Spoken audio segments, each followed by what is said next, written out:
কিয়ামতের দিন উম্মতের জন্য কাঁদতে কাঁদতে কবর থেকে উঠবে।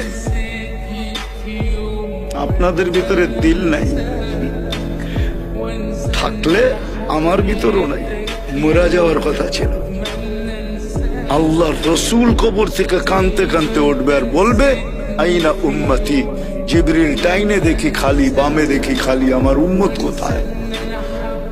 জিবরিল আলাইহিস সালাম বলবে, কেউ ওঠে নাই, আপনি মাত্র উঠছেন।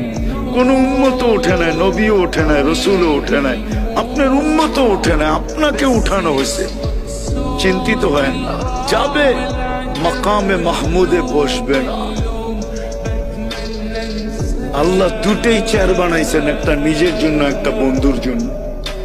আপনি মাকামে মাহমুদ চিনেন না।